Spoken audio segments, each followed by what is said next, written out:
also said, quote, "We stole the ability of the Liberals to form a majority government through our united actions and hard work," referring to the by-election in particular in Kitchener-Waterloo. Does this show that the union, the teachers' union, Catherine, are they as concerned about influencing elections and democracy as they are what's going on in the classroom? Oh, absolutely. I don't think there's any question about it. If you look at what the teachers' unions, not just this one, but other ones as well, have spent in elections over the last number of years. Back in the 2007 election, they spent about $1.5 million.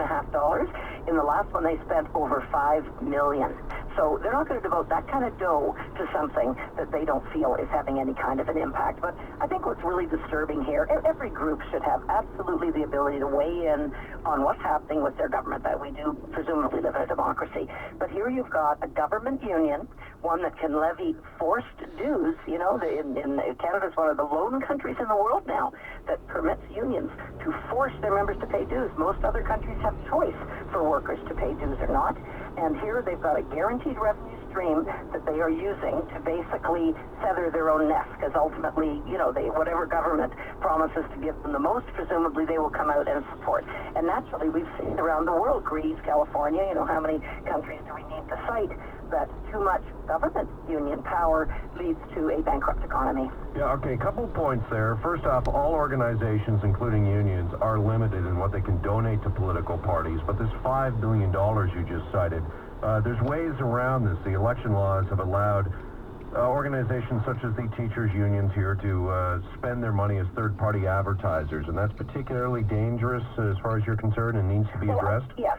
I think it is, and it's misleading because people often see these ads. One of the groups that we've seen in the last few elections is called the Working Families, which, of course, what they are is totally a union front.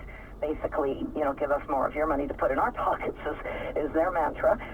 But if you watch one of their ads, they're very misleading. Your average person wouldn't have a clue who was actually behind, you know, these ads. So I think the real thing is here, you know, you've got to shine a light. Disclosure and accountability and just clarity as to what money is being spent to what ends. And I think most Ontarians and Canadians, for that matter, will say, okay, I can see how they're trying to influence things, and maybe I'll put a little more skeptical eye on this than I otherwise would. So you think that these ads, these third-party ads, just need to come with some sort of warning, this has been paid for or sponsored by?